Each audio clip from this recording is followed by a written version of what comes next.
영상 시작 전에 리플 보유자분들께 정말 도움이 될 만한 정보 하나 짧게 말씀드리겠습니다. 리플 담보로 대출을 받을 수 있다는 사실 알고 계신가요? 보유 물량은 유지하면서 현금 유동성을 챙길 수 있는 플랫폼, 요즘 가장 핫한 코인 담보 대출. 제가 소개해드린 만큼 많은 관심 부탁드립니다. 관심 있으신 분들은 고정 댓글 링크에서 자세한 내용 확인해 보시기 바랍니다. 반갑습니다. 타임 레버리지. 시간 들여 막대한 세계로 치환한다. 새로운 하루가 밝았습니다. 루틴 있게 그대로 진행해 보시죠. 좋은 하루 보내시길 바라겠고요. 정식, 성실, 겸손, 조심 다지면서 오늘도 묵묵하게 성장해 볼 수 있도록 하겠습니다. 전체 들어가 볼까요? 정말 어제 다르고 오늘 다르고 내일 다른 트럼프의 스탠스라고 느껴지는 것 같은데요. 얼마 전까지만 하더라도 호르무즈를 열지 않으면 공격하겠다. 또 얼마 전에는 이란을 석기 시대로 만들어버리겠다. 또 기자회견이나 인터뷰에서는 우리는 이미 승리를 했다. 갑자기 또 우리는 승리를 하기 위해 노력하고 있다. 이런 식으로 하루하루가 트럼프 입과 발언에 따라서 주식이라든지 코인 가격이 요동치고 있습니다. WTI다, 브렌트유다 계속적으로 원유 가격도 폭발적 상승이 이루어지고 있고요. 정말 비상사태가 이보다 더 심할 수 있을까 이런 생각도 드는 것 같은데요. 그렇다 보니까 비국채라든지 빅테크 이런 거래량보다도 정말 전통적인 안전자산으로 잘 알려진 실물금에 대한 거래량, 선물, 현물 모두 다 폭발하는 듯한 움직임이 보여지고 있습니다. 2021년 대비해서 거래량이 거의 3배 가까이 증가했다라고 하네요.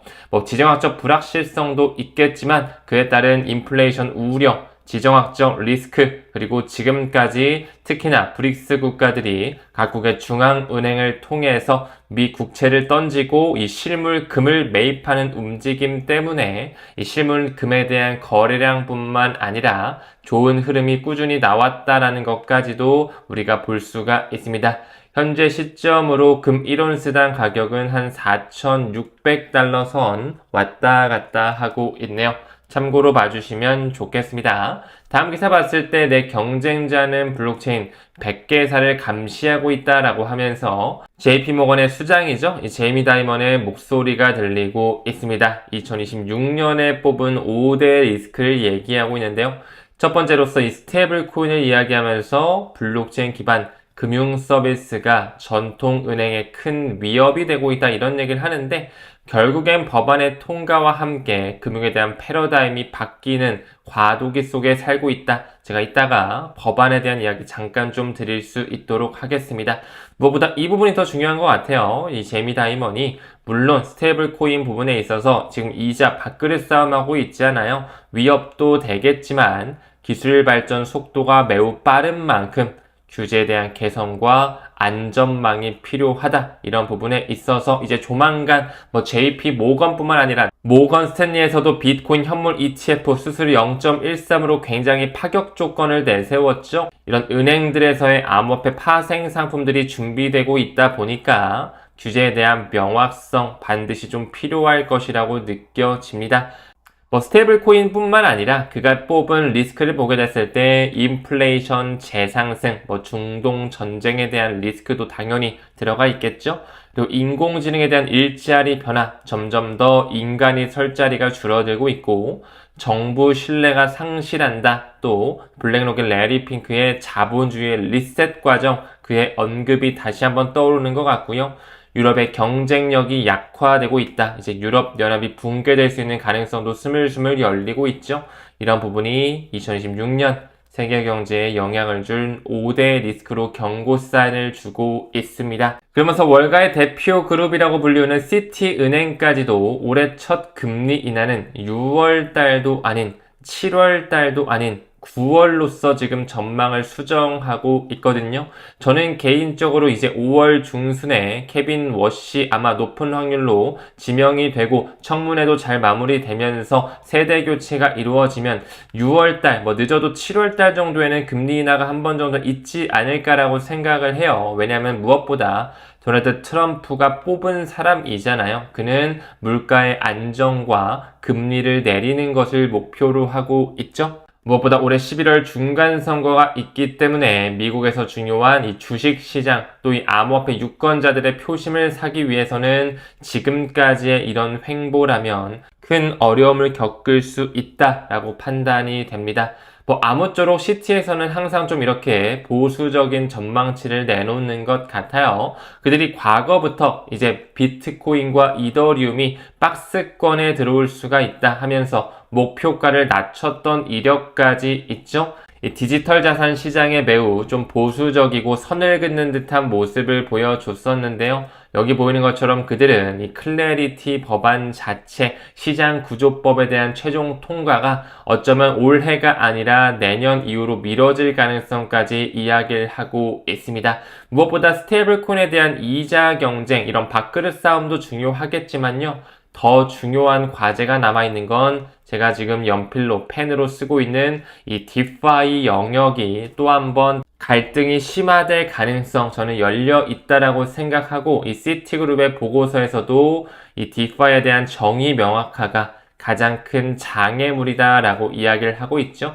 물론 지금까지 스테이블코인 보상 관련해서 전통 금융권과 암호화폐 업계가 뭔가 좀 갈등을 놓고서 JP모건, 코인베이스 싸우는 상태로 이어져 가고 있지만요.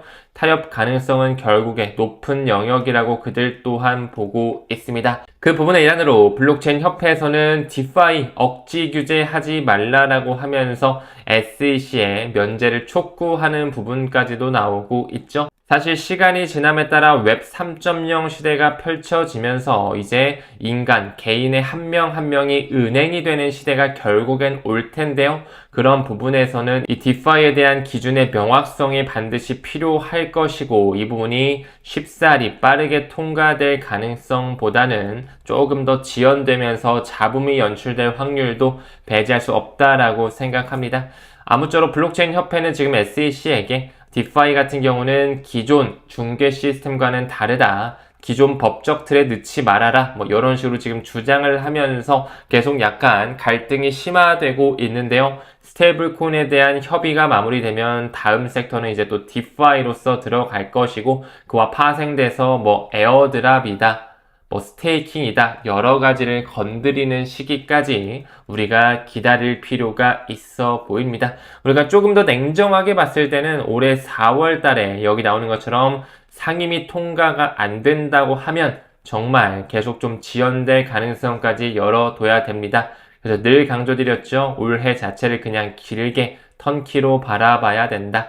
여기 나오는 상임위 같은 경우에는 미국의 상원 은행위원회 마크업 단계를 얘기하는 거죠. 지금 농업위원회에서는 마크업이 이제 진행이 됐고 아직 은행위원회에서는 완전히 마크업 단계가 통과되지 않았는데 그렇게 상원에서 통과돼서 또 하원 내려가가지고 또 서로 말 맞추는 과정이 필요하죠. 그렇게 돼서 결국에는 트럼프의 서명까지 있어줘야 되는 절차가 많이 남아 있습니다. 아직까지도 이 스테이블코인 규정뿐만 아니라 여기 나와 있는 것처럼 디파이다, 개발자 보호다, SEC와 CFTC의 권한 등등 여러 가지 쟁점이 좀 남아있기 때문에 지연될 가능성이 열려 있지만서도 무조건적으로 올해 4월 말까지 이 상원의 은행위원회에서 마크업 단계가 좀 통과돼야지만 조금씩 이제 규제 완화에 대한 그런 물꼬가 트이면서 가격적인 부분에도 반영될 가능성이 있지 않을까. 그래서 올해 4월 중순, 하순, 말까지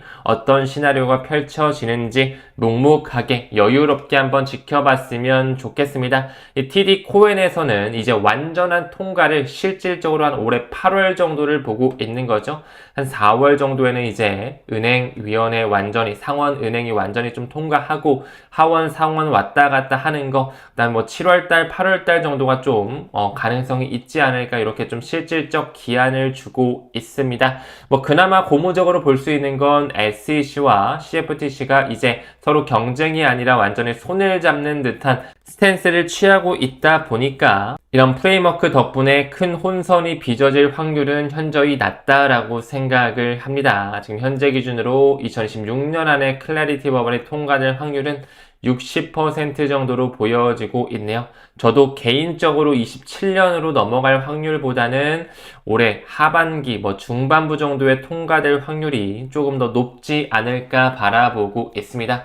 미래는 아무도 모르잖아요. 우리 또한 그냥 묵묵하게 지금 현재를 기회의 순간으로 받아들이면서 수량에 집중해 나가시죠. 다음 기사 봤을 때 러시아가 나오는데요. 디지털 자산 제도권 정조준을 하면서 점점 제도권 편입과 입법 준비를 하고 있습니다. 투자 한도를 매기고 있고요. 세금 신고 또한 의무화 시키면서 점점 더 이런 중개 기관이 줄어들고 더 중앙화 시스템으로 나아가는 과정에 있습니다. 그 부분에서 스테이블 코인뿐만 아니라 중앙은행이 개입된 CBDC의 시대가 펼쳐질 수밖에 없을 텐데요. 러시아는 이제 디지털 루블화를 올해 9월 정도에는 이제 천천히 파일럿 진영에 올리면서 금융의 대변혁을 준비하고 이제 완전히 시작점의 단계로 올리려고 하고 있습니다. 기본 송금 결제와 다단계 보안 시스템을 갖추는 과정에 있고요. 이제 대형 은행들 그리고 소매 업체들도 디지털 루블화를 통해서 이렇게 QR코드로 바로바로 결제될 수 있는 시스템을 갖추는 과정에 있다라고 볼 수가 있겠죠. 여기 보이는 것처럼 러시아 디지털 루블로 예산 결제는 작년 연말부터 시작을 했고요. 점점 더 이 경제에 대한 디지털화 패러다임의 전환점을 만들려는 그런 출발대에 서 있다라고 볼 수가 있습니다. 여기 나오는 것처럼 이제 디지털 루블 CBDC 세상이 준비가 되는 것이고요. 2027년 7월부터는 모든 국가 예산 거래에 적용할 계획이다. 26년, 27년 이제 완전히 전면 시행되는 것까지는 조금 더 시간이 걸릴 수가 있거든요. 2028년부터는 전면 시행이 되면서 저는 XRP를 2030년 그냥 여유롭게 항상 그런 시계열을 두자라고 말씀을 드렸는데요. 이 부분은 스위프트의 로드맵과 리플사의 로드맵에 기반된 시기이기 때문에 2026년, 7년, 8년 이렇게 우리가 법과 제도가 만들어지고 규제에 대한 명확성, 제도권의 편입, 세금에 대한 부분 이런 것들 입체적으로 좀 기다리면서 1년 1년을 그냥 여유롭게 천천히 우리 주택 청약에 돈 넣듯이 DCA로서 수량에 집중했으면 좋겠습니다. 제가 늘 강조드렸던 것처럼 스테이블 코인에서 끝나는 게 아니라 결국에 중앙은행이 개입된 이 센트럴뱅크 디지털 커런시의 시대가 올 것이다 라고 말씀을 드렸잖아요.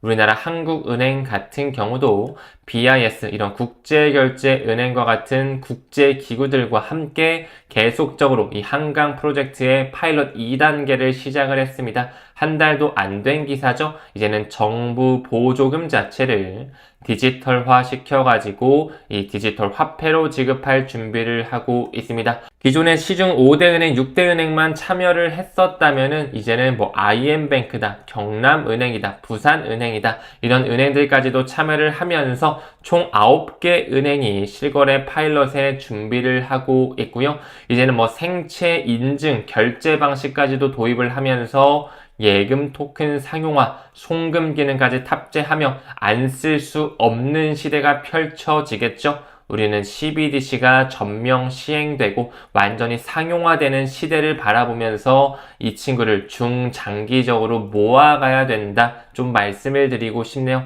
제가 아까 러시아 이야기에 잠깐 말씀을 드렸죠. 러시아의 중앙은행에서 나온 보고서 하나 좀 보여드리고 가겠습니다. 결제 시장에서의 지불의 디지털화라고 하는 러시아어로 되어 있어도 제가 좀 이렇게 번역을 해 왔는데요. 여기 나오는 게 바로 이제 이 뱅크 오브 러시아의 연방준비은행에서 직접적으로 릴리즈된 하나의 보고서라고 봐주시면 되고요.